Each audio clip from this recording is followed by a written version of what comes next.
pagi, salam sejahtera untuk kita semua. Kami dari kelompok 3 ingin menyajikan demonstrasi kontekstual sehubungan dengan coaching untuk supervisi akademik. Saya, Emmanuel Disbata, CGP Angkatan 9 Kabupaten Sika dari SDI Nuaria. Dan Ibu? Saya Maria Yofianda Bella, CGP Angkatan 9 dari Kabupaten Sika, SMP Negeri 1 Pagar. Saya Ibu Yuli Talentilaru, CGP Angkatan 9 dari Kabupaten Sika, dari SD Impres 9 Boa.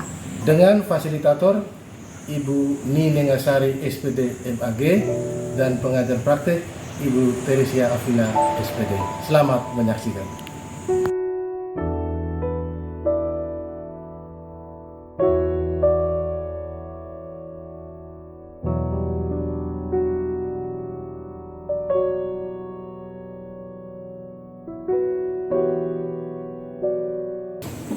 Selamat pagi Ibu.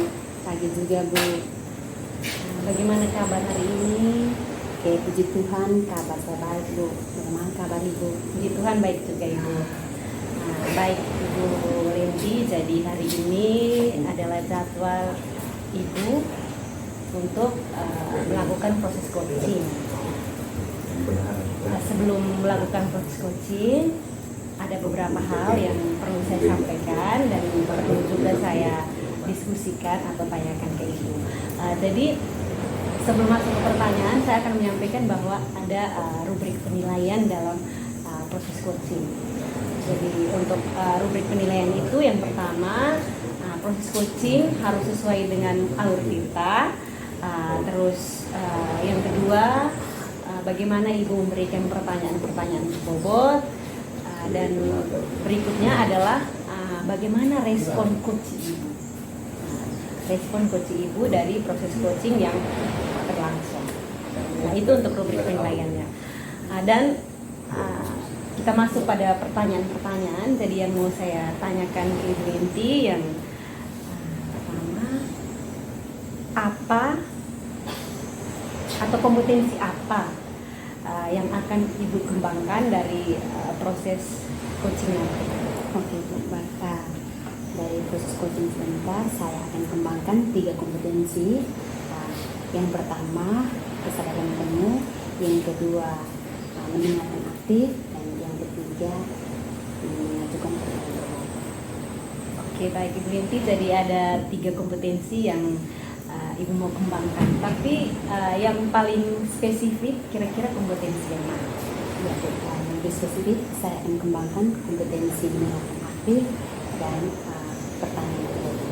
Oke, baik Ibu, jadi untuk kompetensi yang mau dikembangkan itu yang lebih spesifiknya mendengarkan aktif dan memberikan pertanyaan berbobot. Nah Ibu, kira-kira indikator apa yang ingin Ibu capai dalam proses coaching? Baik Bu, saya menginginkan coach saya dapat menemukan solusi dari permasalahan yang dihadapi. Oke, terima kasih banyak Ibu Lenti. Selamat melakukan coaching. Semoga semuanya berjalan dengan baik. Baik Bu, terima kasih. Terima kasih. Selamat pagi. Selamat pagi Pak. Selamat pagi Ibu. Bagaimana kabarnya Pak hari ini? Kabarnya sehat, bahagia. Demikian bagaimana Ibu? Oke Pak, saya juga puji Tuhan, kabar saya baik, sehat, semangat Pak saya. Baik Pak, saya ada dengan informasi kalau Pak mau berdiskusi dengan saya tentang masalah yang Pak alami. Ya Ibu, ini terima kasih atas waktunya Ibu. Walaupun kami minta maaf juga kemarin lewat via saya ketemu Ibu untuk bisa meluangkan waktu buat saya untuk bisa berdiskusi dengan Ibu menyangkut permasalahan yang saya hadapi. Yang saya hadapi itu permasalahan menyangkut anak saya di kelas, yang mana anak-anak saya ini itu malas ke sekolah dan bahkan sampai berminggu-minggu bahkan berbulan-bulan. Oh baik Pak, jadi mau berdiskusi dengan saya tentang permasalahan Pak, tentang siswa Pak yang sudah tidak sekolah berhari-hari bahkan sudah berminggu-minggu. Oke Pak, baik. Kira-kira apa tujuan yang harapkan dari percakapan kita ini? Dari proses diskusi saya tujuannya itu saya mengharapkan bahwa saya bisa menemukan solusi, cara atau tindakan yang mana bisa membantu saya untuk bisa menangani kasus anak-anak didik saya yang malas ke sekolah, sampai berminggu bahkan berbulan-bulan. Oh ya, jadi Pak mengharapkan bahwa siswa Pak nanti tetap hadir ke sekolah, tidak boleh lagi dia tidak sekolah berminggu-minggu atau bahkan berhari-hari. Kira-kira Pak mau perubahan seperti apa lagi dari masalah ini? Ya, yang saya inginkan adalah perubahan yang terjadi pada anak didik saya itu adalah mereka lebih rajin datang ke sekolah. Artinya itu kan mereka melakukan aktivitas mereka sebagai anak didik, mendapat ilmu dan mengembangkan potensi dan karakter yang mereka miliki. Oh ya baik Pak.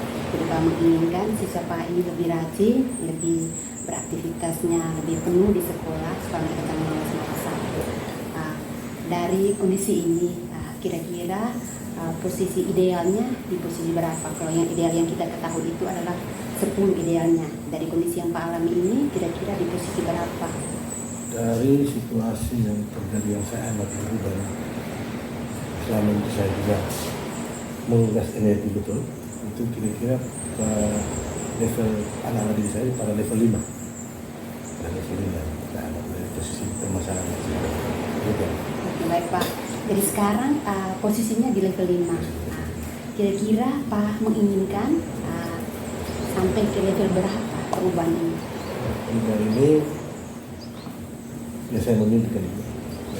Kemudian saya bisa bergerak lebih maju. Dalam arti bahwa kita bisa dari level 5 naik ke minimal 7.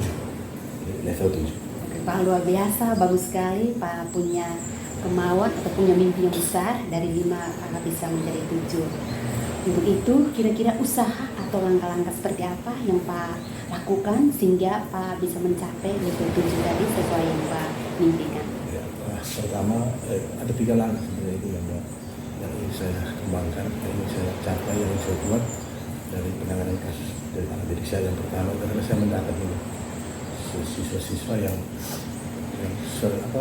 tidak mau sekolah lagi, malas di sekolah. Dan yang kedua dari hasil data itu saya akan berkoordinasi dengan kepala sekolah dan membuat laporan resmi kepada beliau. Beberapa anak itu sudah tidak sekolah lagi. Dan yang ketiga saya akan berusaha untuk membuat kompetisi pembinaan. Oke baik Pak. Jadi langkah-langkah yang Pak ambil untuk mengatasi masalah siswa Pak yang tidak sekolah berminggu-minggu ini, yang saya dengar tadi ada 3.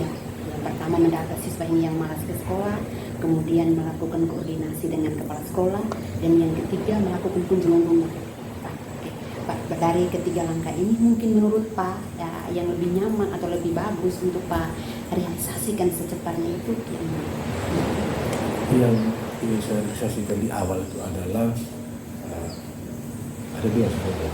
Ya, saya berkoordinasi dengan kepala sekolah dan menyampaikan kepada kepala sekolah untuk melakukan kunjungan rumah. Iya Pak, jadi Pak akan melakukan kunjungan rumah dengan koordinasi dengan kepala sekolah. Kira-kira Pak butuh bantuan apa atau Pak butuh bantuan dengan siapa untuk menangani atau menemukan solusi dari masalah ini? Ya, saya pasti akan mengajak teman yang saya jawab untuk bisa membantu saya untuk bisa mendata dan bersama saya lakukan kunjungan rumah. Baik Pak. Dari 2 yang Pak minta bantuan ini antara rekan sejawat dan kepala sekolah, kira-kira siapa yang paling Pak utamakan supaya lebih cepat menemukan solusi atau hasil? Ya, jadi dari yang terlibat ini saya utamakan kepada kepala sejawat, sehingga karena pengamat kepala sejawat karena memang kami sering menghadapi situasi anak demikian, itu bisa membantu saya untuk melakukan kunjungan rumah dan menyampaikan kepada orang tua bahwa permasalahan anak kelas seperti ini. Oke Pak, luar biasa, bagus sekali. Jadi Pak akan terdahulu meminta bantuan kepada rekan sejawat. Kira-kira dari percakapan kita ini apa gambaran yang Pak peroleh? Gambaran dari proses diskusi kita kali ini adalah saya menemukan cara bahwa apa yang saya alami di kelas dengan anak didik saya dan masalah yang mereka hadapi, khususnya itu masalah sekolah, itu bisa dijawab. Makanya secara koordinasi pihak sekolah dan orang tua kita padu. Ya, dalam penanganan kasus ini, anak bisa lebih rajin ke sekolah, dan bisa menjalankan aktivitas mereka di kelas, dan namanya dan saya juga berusaha untuk bisa membuat suatu model pembelajaran yang bisa memancing mereka untuk semangat ke sekolah. Oke Pak, luar biasa Pak, bagus sekali. Jadi Pak sudah menemukan solusi dari permasalahan yang Pak hadapi ini. Kiranya ke depan Pak bisa mempraktikkan di sekolah Bapak supaya masalah yang Bapak alami ini bisa berkurang, paling tidak bisa berkurang atau bisa berkurang atau bisa mengurangi sedikit dari permasalahan ini. Baik Pak, saya dari saya. Terima kasih Ibu atas waktu dan kesempatannya dan sudah mendukung saya untuk bisa menyelesaikan permasalahan yang saya hadapi kepada saya. Selamat siang. Ya, Pak, selamat siang juga. Terima kasih. Selamat pagi Ibu. Selamat pagi juga Bu Opi. Bagaimana perasaan setelah melakukan coaching tadi? Pak Ibu, perasaan saya sangat lega dan cukup bahagia. Ya, baik Ibu, lega dan cukup bahagia. Nah Ibu, apa yang sudah dilakukan pada saat coaching tadi? Baik Bu, pada saat coaching tadi saya sudah menyampaikan coaching dengan menggunakan alutsista. Jadi saya menyampaikan tujuannya, identifikasi masalah, rencana aksi, dan kemudian tanggung jawab. Baik. Ibu, sesuai dengan hasil pengamatan saya, seperti yang sudah Ibu sampaikan tadi, Ibu sudah melakukan proses coaching dengan sangat baik, luar biasa, dengan mengikuti alur filter seperti yang sudah Ibu jelaskan tadi. Terus saya melihat coach Ibu juga rileks dalam menyampaikan permasalahannya, karena suasana yang dibangun, sehingga saya melihat bahwa antara coach dan coach itu ada kemitraan yang luar biasa. Nah baik Ibu, kompetensi apa lagi yang Ibu kembangkan? Oh baik Bu, kompetensi yang ingin saya kembangkan yaitu mungkin di membuat pertanyaan berbobot dengan kesadaran penuh. Itu yang akan saya kembangkan jika saya mendapatkan guru atau teman saya untuk saya coaching. Oke, baik Ibu, terima kasih banyak. Saya juga merasa sangat senang bahwa proses coaching Ibu tadi berjalan sangat bagus, lancar, dan dalam suasana yang lumayan rileks, tidak menegangkan. Ibu Linti, itu saja yang perlu kita bicarakan pada kesempatan pagi hari ini. Mudah-mudahan kedepannya sesuai dengan yang Ibu harapkan, bahwa ada kompetensi yang mau dikembangkan lagi. Saya menunggu cerita-cerita progres baiknya. Ibu, terima kasih. Selamat pagi. Ibu,